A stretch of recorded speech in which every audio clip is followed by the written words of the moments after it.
What's up, everybody? It's Leap here from Shredding Sassy from the Thrash Talk podcast. We're here for another live episode. Today, we are live on X and we're live on Instagram. Man, I'm stoked to be here. We're here with my boy, Keith, the Grizzly Gable. He's over there to my left or right. I don't even know where we're at right now, but dude, I'm stoked to be here. Keith, good morning. Good morning, sleep. I guess afternoon for the rest of the world, and me too, I suppose. Super stoked, man. Let's go.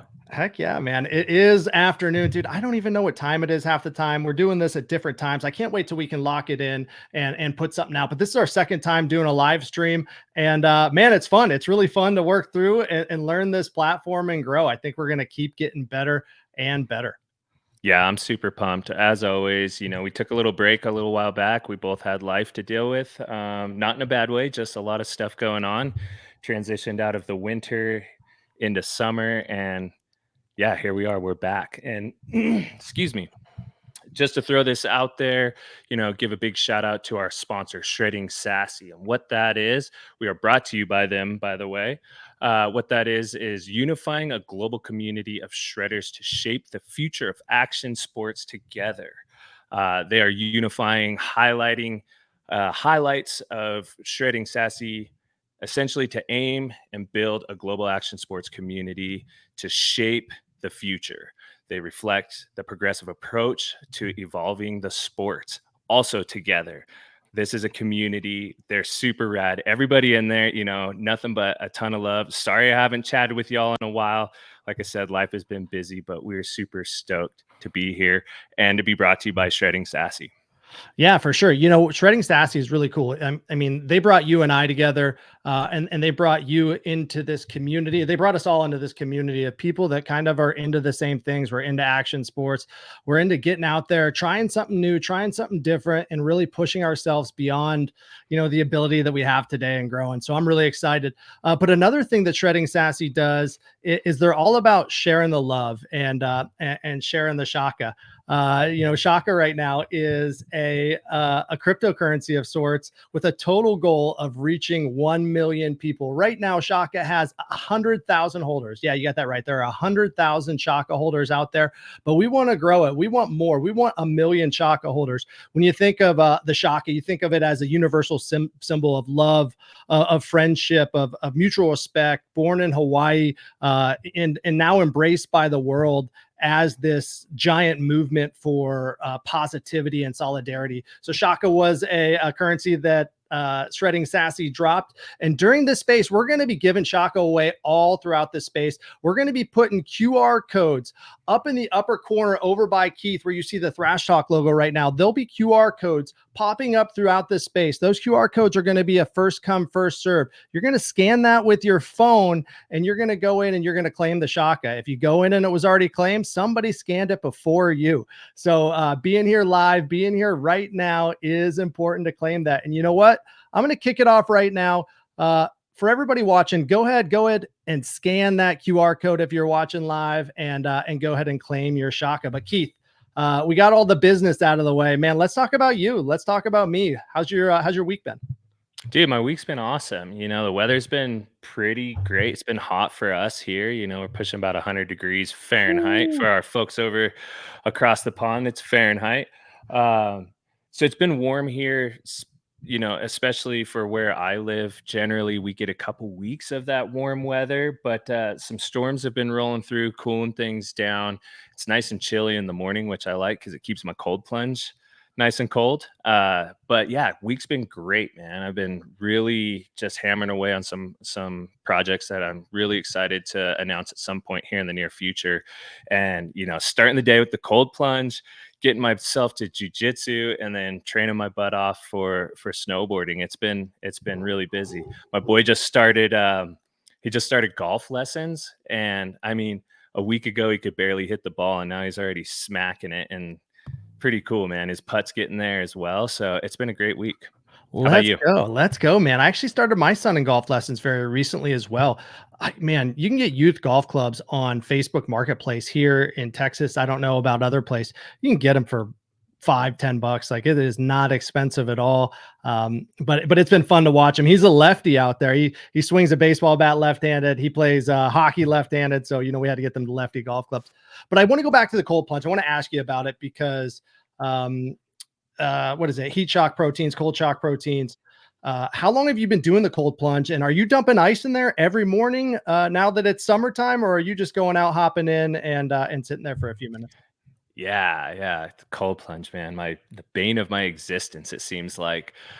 So I've done cold plunging for quite some time, the last few years, and it was pretty inconsistent, if I'm being honest. But about a year ago, I went for my birthday. My wife and I and my son, we were just hanging out for my birthday. We were staying low key, and Heather was like, "What do you want to do today?" And I was like, "Honestly, let's go dip in the river." And so we went and plunged in the river, and the rivers here are cold year round. I mean, it's always cold. And came out of the river just feeling amazing, like reinvigorated, right? And I was like, you know what? Today, it's my birthday. I'm going to make it a total goal. Like, I'm going to plunge as much as possible. I'm going to try to be consistent about it. And I'm just going to do it every day. And I was like, river's right there. It's 5-minute drive from my house. So I'm like, okay, how would I do this? River sucks. It's flowing. It's fast, and I have to be careful about getting in and out. It's hard. It's like bad on my ankle. I'll twist it and stuff if I hop in without a prosthetic on. So I was like, okay, I need a river leg. I've got old sockets. I'll just make one of those work. Then I'm gonna have to drive down every morning. I need to make sure I got a towel and a way to warm all this stuff. And I was like, you know what? Screw that. I'm just gonna put one in at the house. So I started looking into all of the cold plunge options. I ended up just getting a horse trough. I looked into coolers, and it's crazy because if you buy a kit, you get the plunge, the cooler, everything. Generally speaking, it's anywhere from $3,500 to $5,000. And the bulk of that is the cooler, like the cooler and filtration system. And I'm like, I'm not trying to spend $3,000 to cool water. So, I'm pretty diligent about keeping my water clean. I run an ozonator through there every couple of days just to kill any sort of bacteria. I get about probably 2 weeks out of the same water. And then in the winters, I'm breaking ice in there. And in the summers, I do have to dump ice in there. But if it's cold enough outside, it really does chill that water down. It's a metal trough, so it's not insulated or anything. Yeah, I remember a video of you had on Instagram over, I guess it was midwinter, where you're breaking the ice with a kettlebell just to hop in and walk us through it. What kind of differences in your body have you kind of realized from that, doing it first thing in the morning? I've heard it's almost like going for a run. It's almost like that cardio feel after you're done running in the morning. As long as you don't kill yourself, maybe you go for a couple miles and you come back and you're kind of ready for the day. You kind of feel rejuvenated. Is that how the cold plunge feels as well? Yeah, so without getting into the science side of stuff, I'm a snowboarder, not a scientist, right? But I know it wakes up your parasympathetic system and all of that sort of stuff. So it kind of fires the digestive system, it wakes the brain up, everything. I think that's just as you're getting older. It's so important, right? Like, it's so easy to get lackadaisical every day and do something that you love to do versus doing something that you hate to do. I don't love most of the stuff I do. I do it because it makes me a better human. It makes me healthier. It gives me the chance to prolong my life so that I can have a good life with my son and hopefully grandchildren and my wife and all of that stuff. But a few things. I mean, I wake up every morning and I've realized, like, I will tell myself every morning I'm not going to plunge as I'm climbing out of bed, right? And so I've made a deal with myself. Do not tell yourself anything, right? Just get out of bed and go upstairs. So I do that. And then, first thing I do is I start my French press, like I get it all ready to go. And then I get my butt out there and I hop in, and it's anywhere from when it's really, really, really cold and, it's probably pushing 38 degrees or something. I'm in there for 3 to 4 minutes. When it's a bit warmer, I can push it to 10 minutes kind of deal. But what I've also realized is, it really makes that first cup of coffee in the morning that much more special. Usually I'll jump out and do a bit of meditating and some affirmations and then start in on my coffee. But it makes that cup of coffee that much more special. And I've realized starting my day with something that I absolutely hate and dread every morning. It's so hard. I hate being cold. It's funny because I'm a snowboarder. Um, It really does make a lot of other things seem so much easier and just doesn't quite affect me as much. So that's kind of the benefits I get from it. It definitely wakes you up. By the time you're sipping on your coffee, you don't really need it for the effect of waking up. Sure. Is there like a limit to how long you can stay in there, or you should? I mean, obviously, there's a limit to how long you should stay in there. Do you just go out and get in until you're, is there a certain point that you reach in your body? Maybe it's when your teeth stop chattering, or maybe it's when I don't know. What point are you like, okay, hey, it's time to get out? Is it when it's too unbearable, or when it's become so numb that it's not unbearable at all anymore? Yeah, I at what point? so great question. I think everyone's a little different. Everyone's pain tolerance is different, mindset, all that other stuff, and just ability to take that type of shock on. I set a timer, to be honest. Like I set a timer. When that timer goes off, I give myself 3 deep breaths and then I climb out. I don't jump out as soon as that timer goes off. That way, I'm not just waiting for the timer. But everyone's a little different. Like I said, I'll go anywhere from 4 to 10 minutes, and that's me. That doesn't mean. And by the way, all disclaimers, like I'm not giving any advice to anybody about this stuff. If you decide to plunge, it's on you. It's totally do your research first, please, because I don't want to take responsibility for someone being like, "Oh, I'm going to do that," and then go into shock or something. Yeah, their But I do toes know fall off. everyone's a little different. Yeah, exactly. I don't want that responsibility. Y'all are on your own on that. Feel free to reach out if you got questions. Throw something in the comment section. Happy to answer questions based on my knowledge and my experience. But by no means am I telling you to do this. But everyone's different. Some people go in for a minute. Some people go in for 3 minutes. Some people, Wim Hof, he'll spend 2 hours in ice water, I guess. But like, I don't know. Everyone's a little different. Do your research though. Figure For out a sure. good starting point. It The sucks. dude's an That's all I animal. can The tell you. the dude's an animal. So hey, yeah, talking about Wim Hof, some of his stories are absolutely insane. But Yeah. for a person that maybe doesn't have the horse trough, the cold plunge, maybe there's not a freezing river nearby. Can you get similar value out of as soon as you get out of bed, jumping in the shower, cold as ice, for 5 minutes? Can you get similar I guess results from something like that if you don't have access to the other items? From what I hear, yeah. There's a lot of information now. It's a very popular thing. Think Joe Rogan. I think he really made it really popular, but there's a lot of information on the internet. And a lot of people say, start your day with a cold shower or finish your shower on the cold setting. I'm sure it offers some of the same benefits. I really don't know personally, but I think so. Yeah, it's rough for sure. I'm sure it's rough, hot to cold. So they just opened a hyperbolic chamber. I mean, like a football's throw from my house, and they got the cryo coolers in there. I'm not sure. Yeah, I definitely want to go check it out because I don't know the value of the hyperbolic chambers. I don't know if those provide the same value or what those do for your bones, your joints, your muscles. Yeah, so the way I understand hyperbaric chambers is, they're essentially putting you in a chamber and then pressurizing it. And what that does is it speeds up blood flow and it kind Sure. of helps with healing. I know a lot of people. I did it when I lost my leg, where they tried saving my foot originally, and I was doing two to three hyperbaric chambers a day. It was extremely painful because I was dealing with so much trauma down in my foot. But I do know of people who've had like very severe, like femur breaks and stuff like that, and they're back to full activity, full everything after 6 to 8 weeks of doing hyperbaric chambers and stuff like that. And I'm sure they have a whole system set up with their doctors.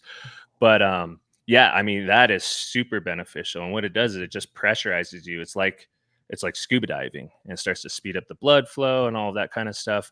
And then they release the pressure at a slow setting so that you don't end up with the bends or something like that. But it's oxygenating the blood cells, if I'm correct. I could be wrong. Don't hate me if I'm wrong, anyone listening. Um, but it is really beneficial. It's actually banned. Like we can't do it as Olympic and Paralympic athletes without like full on like a massive necessity to do it. It's considered a form of doping because people are traveling around with these like hyperbaric bags that you can just travel with to do it. And supposedly it's some form of unnatural enhancement. I don't really know. I think it's just, I don't know. I don't know. Really? Yeah. Really? So you're not injecting anything in your body. It's all external, right? That's interesting that it would be banned, right? Yeah, it's a banned it's not a banned substance, it's a banned, what do they call it? It's like I'm missing the word here, but it's like a banned protocol or something like that. It's like a whatever. I don't know. No way, man. Oh yeah, dude, I'm gonna have to go check it out. I need to get back out there, man. We talked about it a little bit earlier. I've been, kind of doing a little bit of everything. I'm skating every weekend now. I play soccer. I play hockey, man. I'm hurting, but I am getting older. I am getting older, so the body's not recovering as fast as it used to. If I roll my ankle skating, I'm done for 3 weeks. And it just is what it is, and I got to live with it. So anything that would help is going to be something that I'm going to want to look into, because as you said, hey, I got grandkids that I want to be able to move around with. I want to throw a baseball with my kid. I want to be able to pass a hockey puck or a basketball with my grandkids when that day comes. So now's the time to take care of your body for sure. Yeah, and I would look into that cryo chamber stuff. I've done it a few times and it seems like it's really beneficial. I'm not sure what the facility you have near you, what that costs if they have like a 10-time pass or something like that. But I know a lot of athletes do the cryo chamber that have it accessible and stuff like that, and they swear by it. So I mean, they bring it down to like 180 degrees negative Fahrenheit or something crazy, maybe even lower than that. I don't know, but and it's brief. You're only in there for a handful of seconds, but supposedly it does the job healing wise and rejuvenating and all of that kind of stuff. So I'd look into that as well. Again, no advice. No worries. No worries. Yeah. But you were just, so let's back up a second. You said, you're getting out there, you're doing all the Yeah. activities and stuff. Weren't you just telling me you like did some surfing recently in Texas? Yeah, I did, man. I did. So there was I guess it's an outdoor one wave surf facility put right near me, right near Dallas, actually in the Colony, Texas. It's called Fireside Surf Texas. And had a buddy that I was talking to, actually moved here from California, that hit me up and he's like, hey, come down, check out this wave.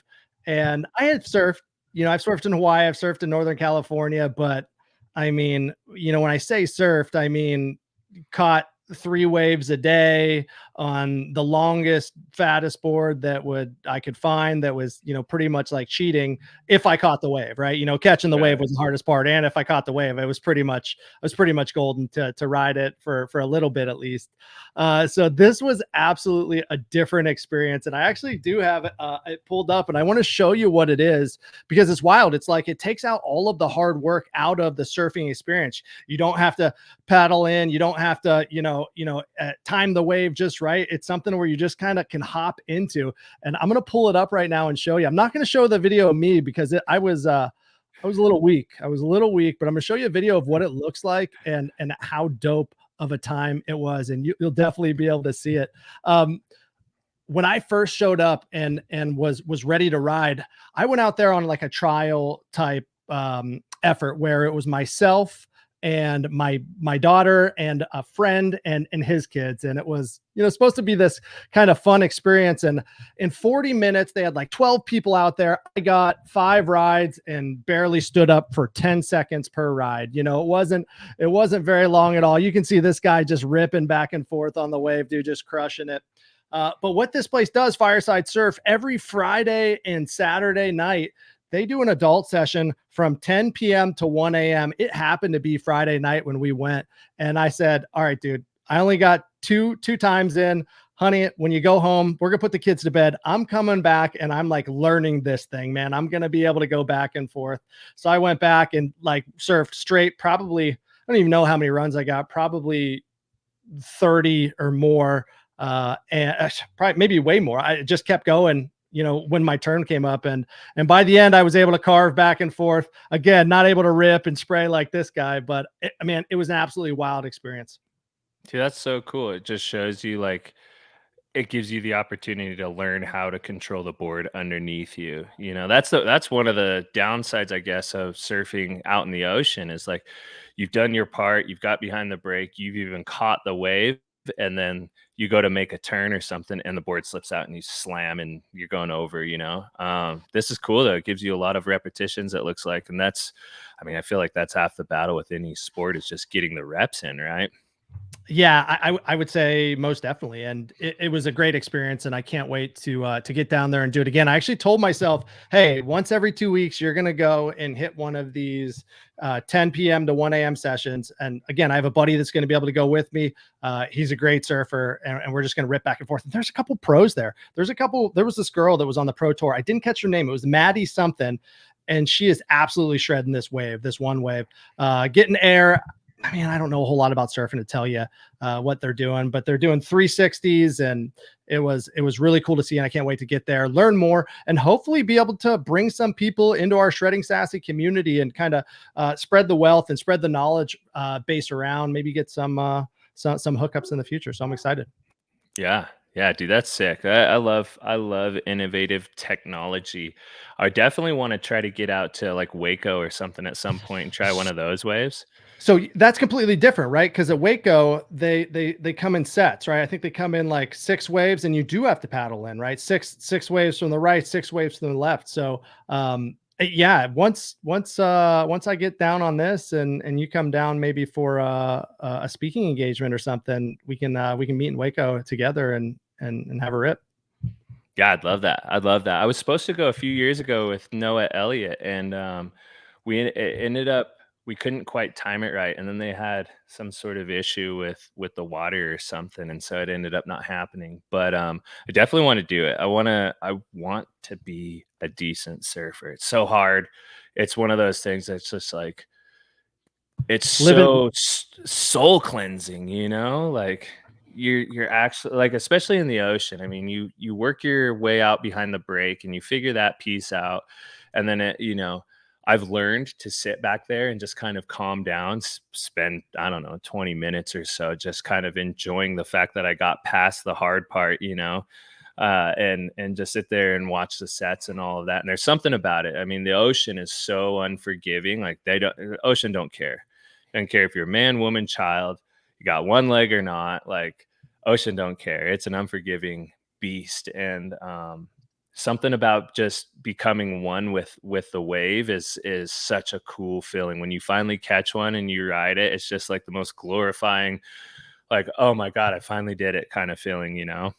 Yeah, and the act of meditation. I know we've talked about it with Aaron Leibowitz. We've talked about it with various others. The act of meditation that you get from action sports and specifically surfing is something that's out of this world. It's an absolutely unbelievable experience. And again, even crappy surfing that I've done in Hawaii and in California, and Guam, and I've experienced it for sure. So anyway, dude, great experience. Yeah, we'll have to get to Waco sometime and have a blast with it. But hey, dude, while we're going, man, I got another Shaka giveaway to push. So why don't we do that right now? If you're on this space live, if you're listening after, I'm going to drop a QR code up in the, let me see if I'm pointing the right direction, up above Keith's head. That QR code is going to be a claim for Shaka. We're trying to share the love. We're trying to send this Shaka token everywhere. We want to share it with 1 million people. So I'm going to throw it up there right now. I'll leave it up there for a little bit. First come, first serve. Whoever claims it first is going to get it. Let's go. And have Let's some go. fun. Heck yeah. But Keith, dude, I had a question for you. Sure. Because in life, we go through ups and downs, peaks and valleys. And, sometimes you get in a funk. You get in a funk where you don't want to do what you're doing anymore. Maybe you're not getting the value out of it that you were before. You're not as excited to wake up every day and do it, right? Maybe it's you're not as excited to wake up every day and jump in that cold plunge. Maybe it's you're not as excited to wake up every day and go train to be a professional snowboarder. You're not excited to wake up every day and go be an accountant. Whatever it is, I'm sure you've been in a lot of them. Do you mind kind of walking me through, when you get in funks and kind of what you do to work through them? Yeah, I love that because I do think we all go through it regardless of our walk in life or whatever. I think so. I'll share a bit here. I had a funk a few years ago, and I had come out of the 2014 games with some success, went and lived at the Olympic and Paralympic Training Center in Colorado Springs, was training my butt off, tried really hard that World Cup season, didn't quite see the results I was hoping for, expecting, all of that kind of stuff. And coming out of the 2015 season, I was just kind of like, man, this is like not what I wanted, but I'm going to stick with it. Right. Went back to the training center for that summer and, just kind of got back on the grind every day. And then went to the World Cup season, still didn't get the results I wanted. And coming out of that season, I was burnt. I was about over it. I was kind of ready to hang it up at that point. So 2016 winter was a lot of fourth places, some podiums, obviously, but a lot of fourth places. And I was just like, man, this isn't working. And I was lucky because I had a mentor at the time who was like, look, you need to take a break and you need to kind of reset your goals. You need to go spend some time in the wilderness, get a job. I don't really care, but I don't want you training at the training center this summer. And so actually, my wife, now, we were dating at the time, but we bought a van and we did the van life for 6 months, just shy of. And this was before it was like a popular thing where everyone was, Yeah. you know, insta creating and stuff on van life. It was just, we bought a van, converted it a bit and lived out of it and went to all these different national parks, national forests, and just the road was as big as we wanted it to be. And that gave me a really good chance to reset. And I think resetting is a really big piece of that puzzle. It gave me a chance to realize why I was doing it. It kind of, I kind of recrafted my why at that point. And that helped a lot. And it was tough because whenever I was off my phone a lot, but whenever I would, get service somewhere and decide to jump into social media, it was probably like once a week or something, and just see about that time.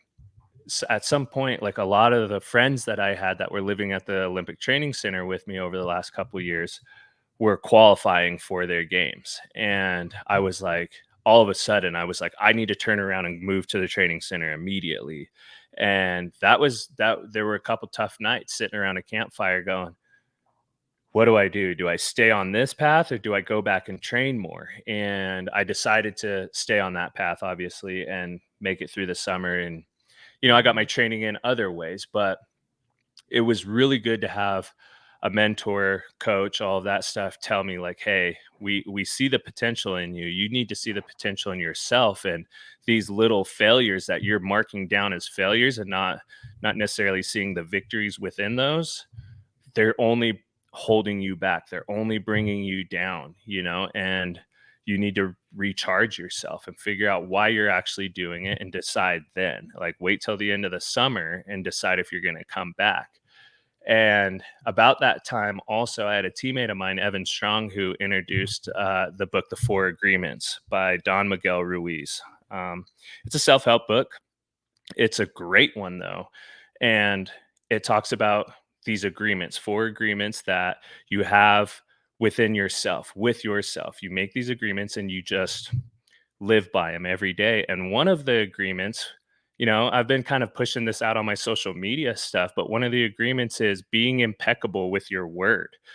And the first time I read it, I kind of glossed through the book, I'll be honest. But one of the agreements that stood out was being impeccable to your word. And the way I took it at first was like, keep your word, right? Like, be impeccable with that. Like, if you tell someone you're going to do something, you go out and do it, regardless if you want to or not. In the end, you follow through. And then I reread the book and I realized being impeccable with your word is not just with other people, but more importantly, with yourself. Being impeccable with what you're telling yourself, the story you're telling yourself, and your mission statement, your affirmations, your ability to follow through with what you agreed with yourself, being impeccable with your word. And that's self-talk a lot of the times. Like, if you're constantly being like, man, I'm not reaching my goals, man, I'm not capable of doing this, man, this sucks, man, all the negative stuff, your body's going to start to respond. You're not going to want to do it, and your brain responds to that as well. And so being impeccable with your word means how do you talk to yourself every day? What story are you telling yourself? Can you look at the rear view mirror and look at the accomplishments, the small ones, keep them in your shirt pocket? Can you look in the rear view mirror and see those and appreciate them as well as the failures? And then turn around and look at the windshield, I think and move forward. No, yeah, sorry to cut you off there. I think going back and to be honest, I haven't heard of the Book of Four Agreements, and I'd like to know those other three, but being impeccable to your word, that kind of pulls me back to something you mentioned earlier about your why and kind of defining your why and then working towards your why and understanding that your why can change. Your why can change from year to year, from month to month, whatever it is, your why can change, and owning that and staying true to yourself there. So I think that kind of led you down to being impeccable to your word. So what are the other three agreements, if you remember? I know. So one of them is don't take anything personally. Don't take things personally, whether it's a small loss or a big loss. Don't take it personally. Uh, you know, I was in jujitsu today and I got Kimura sort of, not fully, and it's a buddy of mine, and he went so hard on it, and it's kind of my bad shoulder and stuff, and I ended up saying tap and just letting it go, and I kind of took it personally. I was like, dude, there's no need to do that. Like, you had it, but you didn't have it because you didn't break the grip. And we had a good conversation about it in the end. But he was just going so hard on that. He was, he's a former Olympic skier. He's an Olympic skier, so like he's got the championship Yeah. mindset and mentality. He goes hard, and I love Jake. He's such a good human. But he's like, I also know like it's going to be a battle if I roll with him. And he even said, I got so fixated on I have to finish this move that I worked so hard to get to this point. I have to finish the move. And really, all it was it's kind of torturing me on a bad shoulder, and someone who has a stronger shoulder and a better, or not a better, but a high pain tolerance, they're going to hold on forever because the grip was never broken. My grip was never broken. And so I have to remind myself, like, one of the four agreements is don't take it personally. And we talked about it. We left the gym in good spirits and had a great conversation about it. And the other boys, they all, we all had a really good group conversation. And but it's anything from, road rage, for example. I had a guy Yes. kick rocks up on my truck the other day, and like, I don't come from money, so like, if I work hard enough to afford a truck, like, I have pride in that. And this guy was in such a hurry and passed me in a turning lane, didn't he? And I was making passes 10 miles an hour over the speed limit, and I wasn't passing fast enough. And in the end, I was like, man, that guy's in a huge hurry. I hope he gets to wherever he's going safely. Like, hope he doesn't hurt anybody. And I ended up just continuing on my day, and I actually caught him at the next light, I was going the same speed I was before. So I was like, well, you didn't get really that far, but whatever, I chuckled at myself, but I didn't take it personally, right? I was just like, man, I hope he gets to where he's going. So don't take things personally. It's such a big message, right? A Um, 100%, Keith. Let me jump sure, in sure. on that one too. Is who can you control? Who can you control in this world? You can only control one Right. person. You can only control your reactions to situations. A lot of times criticism comes into play throughout your life, from the day you're born to the day you die. People are going to tell you how to do things, how you can do things better. Some of those are going to be positive criticisms, and some of those are going to be negative criticisms. How do you take them, and how do you respond? Does it help lashing out? No. If somebody's giving you criticisms that are malicious towards you, cool, man. I'm gonna cut you out, and I'm no longer gonna take advice from you, right? And you continue to take advice from the people that are constructive, and you're in control of yourself. You're in control of your emotions. You're in control of your body and your reactions to things. And we're all gonna screw up, right? We're all gonna overreact to situations where we feel threatened, where we feel um, our lives are threatened, our bodies threatened, our ego is threatened. We're gonna react in negative ways. So it's okay. It's okay if you mess up. Learn from it and move on.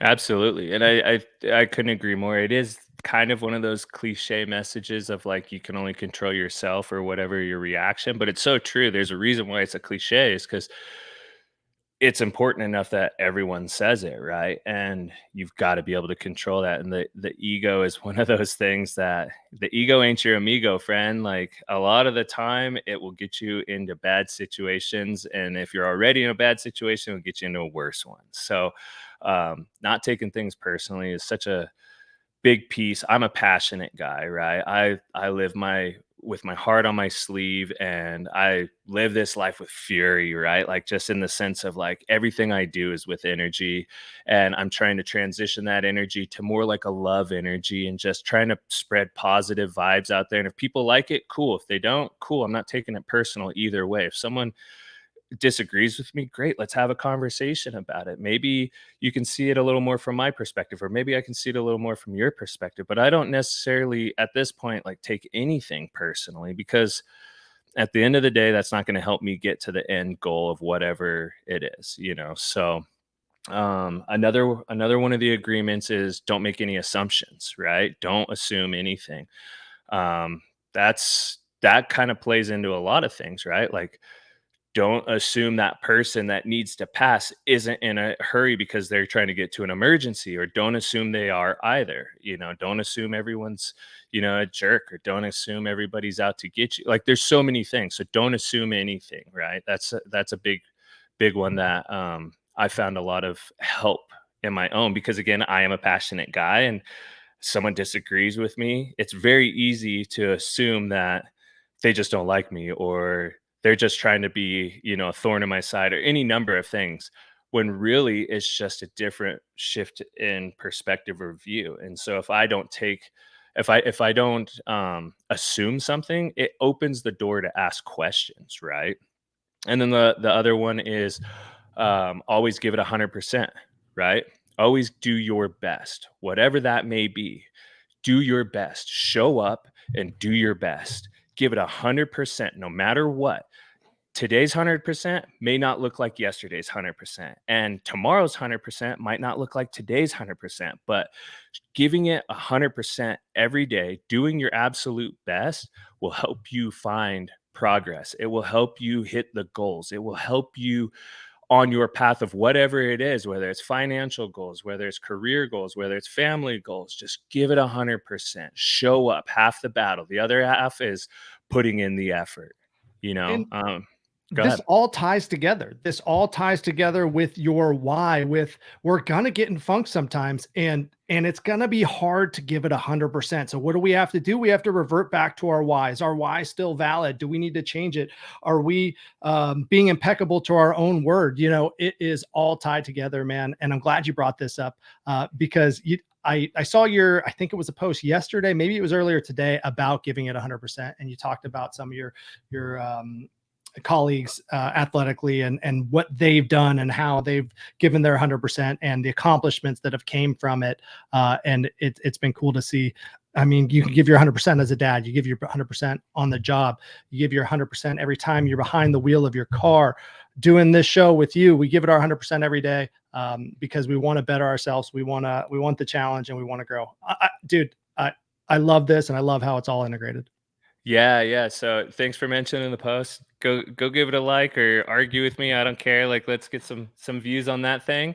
Yeah, at Grizzly Gable on Instagram. It's probably out there on other platforms. But yeah, you know, I used first of all, massive shout out to my two teammates, Noah Elliott and Brenna Huckabee. I use them as examples because I've been on the team with them for a long time. I've seen their growth. I've seen their persistence. I've seen their work ethics. And really the whole goal was to utilize them as an example, because they have been, you know, so successful in my world, arguably two of the best pair of snowboarders in the world. And it's not to say everyone on my team doesn't show up and do work and all of that, but they are amazing humans, amazing athletes.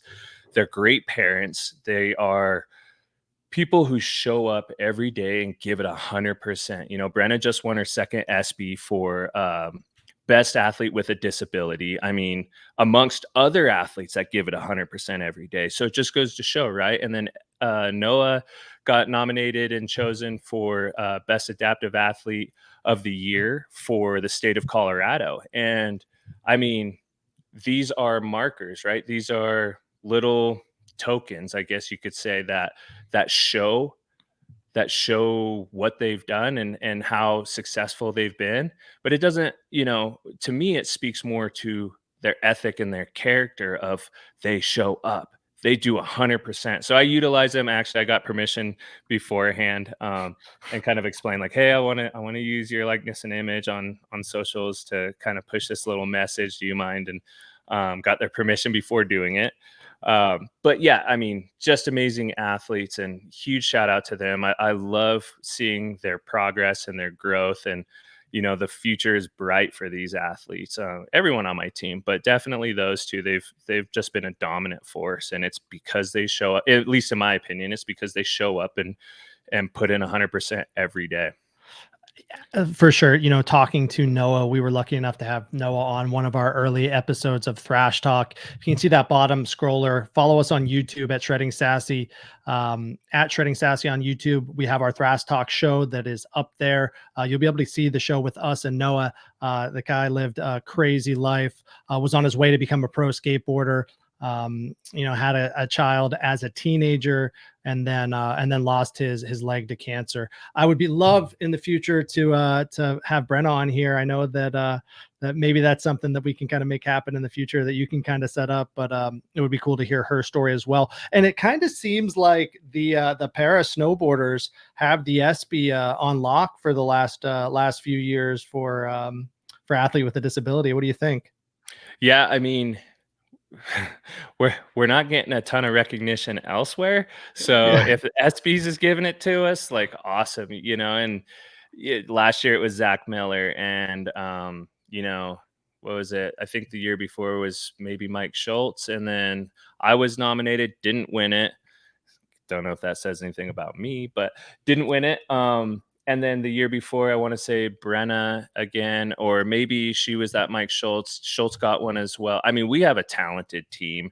It's hard to deny us that type of stuff. And I say us, but I mean, it's hard to deny these athletes because we're dominating force. We're not going to win every single race. Brenna did every single one except for one this season. But it just goes to show, like, everyone on this team is very dedicated and puts in the work. And it's not easy. It's not easy to be on the US team. It's everyone wants that spot, so it's hard to stay up there on that team, and then it's hard to stay at the top in the field. So you just kind of talking about Zach and Zach winning, and again reaching back to part of the earlier conversation where we talked about mentorship. I know very well that you've kind of been a mentor to Zach on the team since he's come up, and look what he's accomplished. What has mentorship meant to you in your career and life to date? And I'll also talk about mine as well. Yeah. So I've known Zach since he was just a kid, right? And I've seen him. He's another one of those athletes that just puts in 100% and has grown exponentially, both as a person and as an athlete. And it's been cool to watch over the years. And I've been fortunate to see every athlete on the circuit start their career at this point, get to where they are, whether it's, Ollie in Great Britain or one of my teammates or any number of other athletes, right? But Zach is funny. He comes to me with questions and stuff, and they're never easy, right? And so I have to be careful if I'm mentoring someone these days, like, do you want an ear or do you want advice? Because I'll do either, but like, let's just figure out where to take this conversation. But it means a lot to me if someone comes to me with questions and that sort of stuff, because I feel like they see the value in what I've done and the knowledge that I have, and so they obviously trust me to come to me with this sort of stuff. And it's been, I think one of my favorite things about doing what I do these days is the mentorship, whether it's one of my teammates or another athlete. Maybe it's one of my competitors. Maybe it's someone in track and field or something like that, a sport I don't know anything about. Sometimes we just need a friend in our corner. And, I'm not always the friend that's going to tell you what you want to hear. I oftentimes will be the friend that will tell you what you need to hear.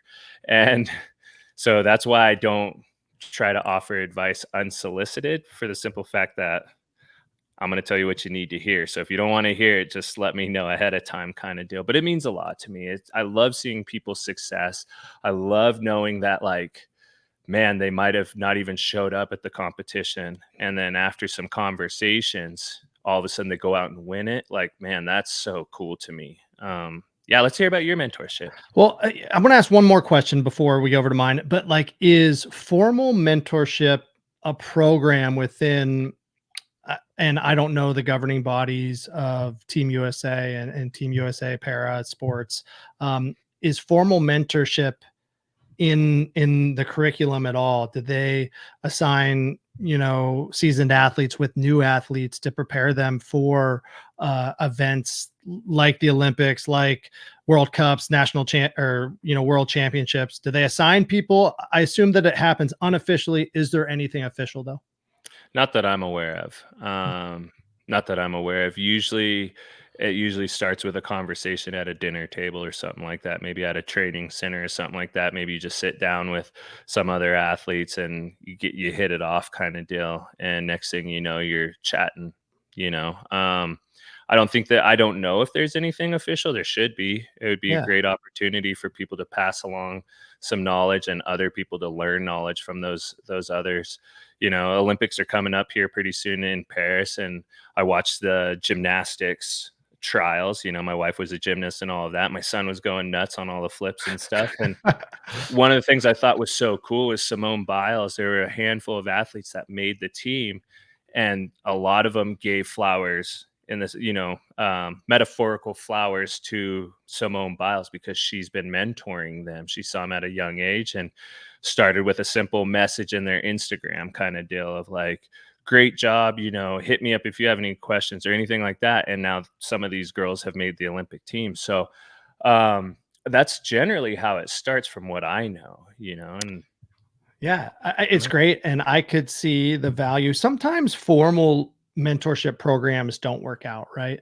Where in business, in Fortune 500 companies, a lot of them do have various mentorship programs. My company that I work in has a mentorship program that's pretty phenomenal. But sometimes mentor-mentee relationships don't work. For me, when I got out of the military, I started working at Home Depot. It didn't really work out. I went back and I ended up finding a job where I got a great mentor, and my mentor pushed me to apply to jobs that were outside of my reach. He pushed me to um, go out there and get my degree, to go out there and learn new things, try new things, try to grow my skill set, to move on and move forward. And he did so in a way that I didn't feel threatened. I didn't feel like I was in a place where I was extending myself, even though I was. And it honestly led me to kind of where I'm at today in my life, living in Texas. I wouldn't live in Texas if it wasn't for the mentorship I received from him, and his ability to find a way to push me to grow me. And it was just excuse me, it was just really cool.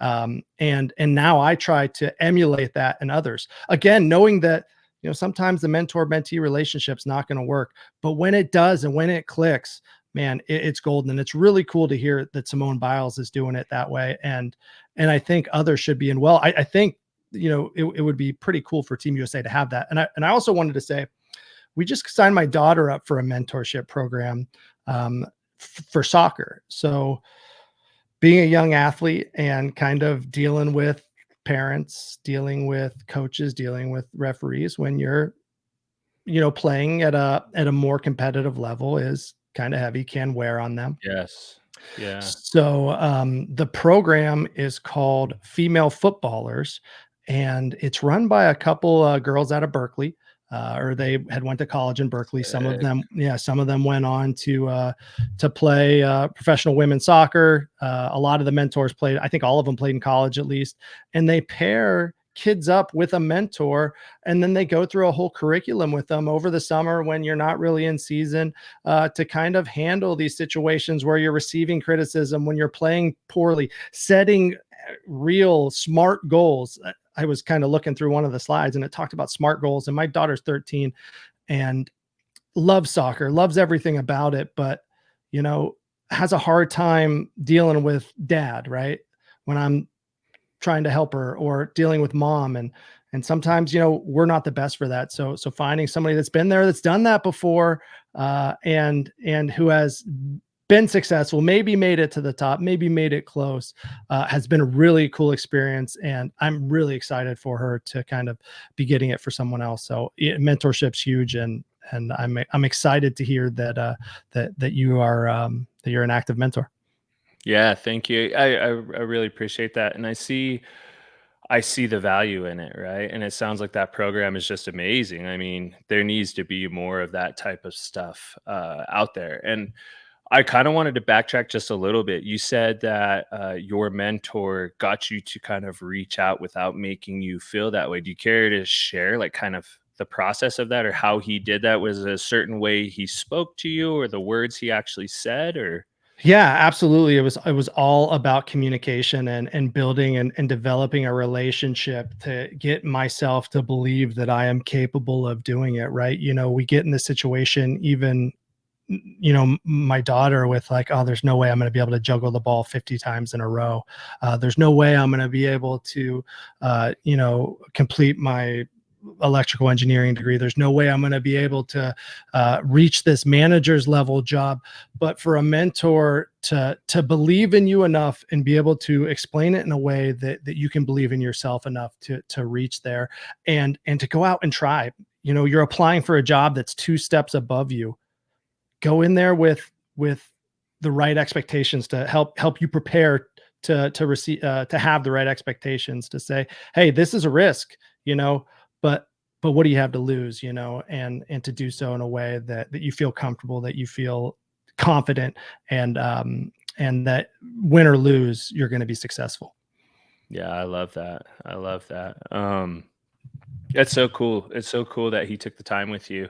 I think it's important. You're not gonna learn everything about yourself, and especially not overnight. And sometimes you need to hear the message of someone else believes in you, for you to believe in yourself and how to believe in yourself. And like I said, have a friend in your corner. Like, that's a big piece of it. I think that's why so many people go to therapy, not necessarily because they're crazy or anything like that, but some people just need to feel like they've got a friend in their corner. And I'm no therapist, but I think it's important to be that friend to anybody that's willing to reach out to you. I can't say I'm perfect, right? Like, I never would, never will, but I try to be that friend for anybody who's willing to be bold enough to approach you, right? Like, I try to make myself as approachable as possible with that kind of stuff. And I think it's important, man. Absolutely. How often do you think, you know, at what point in your life did you become genuinely happy for the success of others?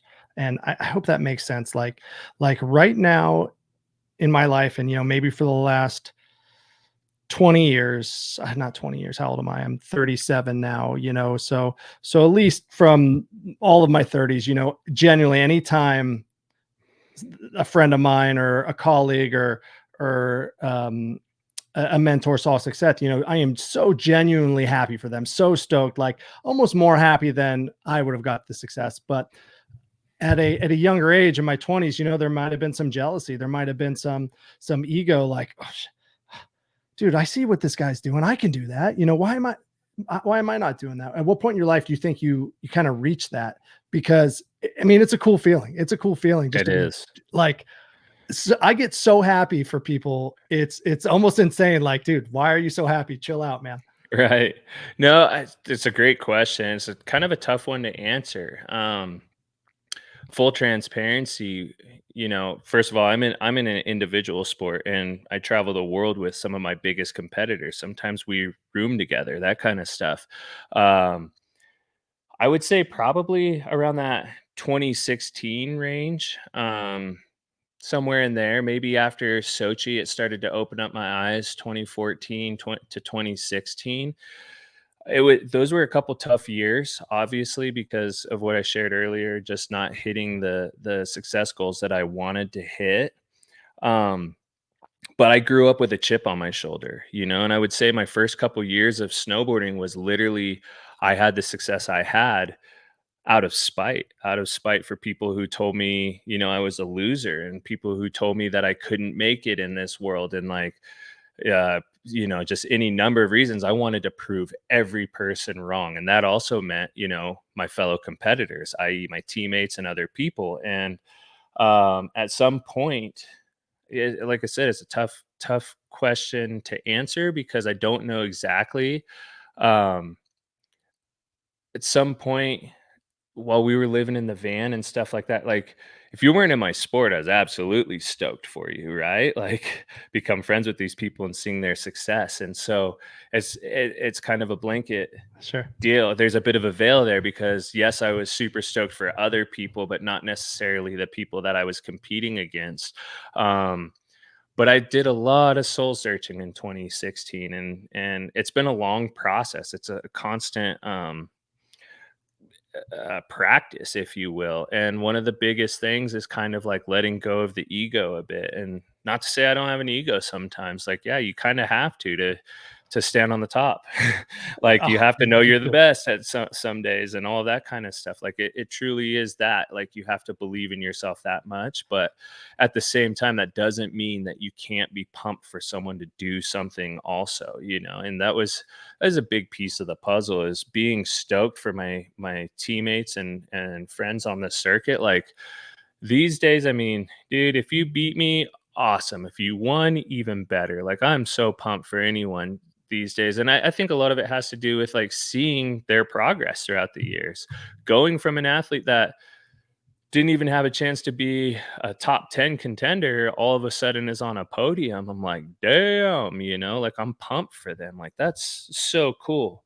Um, but you got to remind yourself too, like you got to kind of reduce that chip on the shoulder. Sure. It's only going to get you so far. And when you fall, A, there's going to be nobody to help you up. Yeah. And B, like it's going to be much harder to stand up on your own. And, it's weird because I've seen a lot of young athletes come into my sport and other sports, and you see their incremental successes, and you're so pumped for them, so stoked for them, and at some point maybe they quit or they leave or they take some time off, and you're like, man, you were so close. And how do you get that message across to somebody? But to be genuinely stoked for them, it really had something to do with just kind of doing my best to reduce my need to feel validated in my stuff, like, How and can you just, be? No, go ahead. I was Yeah. just gonna say, and just almost seeing their validation. Dave Chappelle in his last special talks about you're in someone else's story as much as other people are in your story. And I'm paraphrasing, Yeah. obviously. Yeah. But that's such a cool message because like if you're the guy to beat or the gal to beat, right? Whatever that is, and someone does that, like you're part of their success, whether you realize it or not, whether you want to be or not, like you're still part of their success. And that's cool. Like, you gotta So cool. understand you're in someone else's dream. You're a part of someone else's dream. You You're a are part their of s someone else's goals. I wanna be as Right. good as Grizzly Gable. I wanna be as good a Right. snowboarder as Grizzly Gable. I didn't even think about that as it from an individual sport perspective. How can you be happy for the 3 guys on the podium if you're sitting at number 4? Can you be happy for them, but disappointed in yourself? Is that even possible? So I haven't thought about that, before, but the way you explained it was pretty great, man. Yeah, these days, like, any one of my teammates is on the podium, like, damn, yeah, I wish I was the one standing on the podium, of course, but, like, I am genuinely happy for them. I'm like, "Good on you. You put up a fight and you crushed it. That was amazing." Like, I have no reason to not be stoked for you. For sure. For sure. Well, hey, I got the Shaka QR code up in the upper left. upper left-hand corner. I don't even know over there. I got it up in the upper left-hand corner that I can see again. That is your Shaka claim for this space. We just hit the hour mark. So I think we were cut on Instagram. We're out. Instagram says, we'll give you an hour, and that's all we're giving you. So we're down on Instagram. We're wrapping up on X. Keith, man, dude, this was a fun one, man. Thank you very much. We went deep, and I love how we were able to connect mentorship with your why, with you kind of talked to me about what the 4 agreements kind of were, and how they affect you in your life and how they can affect others, man. This has been a very inspirational show today, man. Thank you very much. Yeah, thank you. Thank you to all the listeners. We're going to do our best to be on here a lot more frequently. Yes, Instagram did cut us. I see the notification. To anybody that shot in some comments there at the end, huge thank you. And we'll make sure to throw this broadcast up and do our best to get it on Instagram as a news share as quick as possible. Those of you coming in on X, I see that we got like 70 people. I know we got to get moving, but I'm curious, Sleep, do you want to jump in X real quick and see if anyone's commented questions? Yeah. Can we do something like that real quick? So we can. So right now I'm actually looking right now at the comments of the show. We got one comment from Danira. It just says good stuff. So thanks, Danira, for jumping in. I might be able to even show this in the space. Let me see. Boom, Danira, good stuff. Boom. Hey, thank you, Danira. Yeah, thanks, Danira, for jumping in. Yeah, Danira's awesome. She's one of the Shaka family. She's one of the Shredding Sassy family. So thank you for Danira for being here today. And thanks for everybody for coming in. It's been a fun one, Keith. Absolutely. Stay stoked, friends. Yeah, let's wrap this. All right. Keith, when are we coming back? I know you said we're coming back soon. Do we have an idea? Maybe next week? Maybe we can do something. I'm thinking we could get something in next week. I'd love to. I'd love to. And we get in. Try to do this once a week if we can. I know you're busy. I know I'm busy, but we're doing our best to spread the love, the positivity. And while I've got y'all, huge shout out to Shredding Sassy, our big sponsor of Thrash Talk podcast. You all are amazing. Everyone in the community, we love you. Just super blessed to be a part of it all. Yeah, I couldn't agree more. Thanks to everybody. And you know what? There's lots of events coming up as we move through this year. Hey, if you want to throw a Shredding Sassy event, if you want to throw an event at a skate park, a mountain, a surf spot near you, reach out. Let us know. Hit me up, nsleep41 at either Instagram, on X, and we'll get you set up with some stuff to throw an event. So let's make it happen. But with that, Keith, man, thank you again. And we'll see you out there, dude. Yes, sir. You.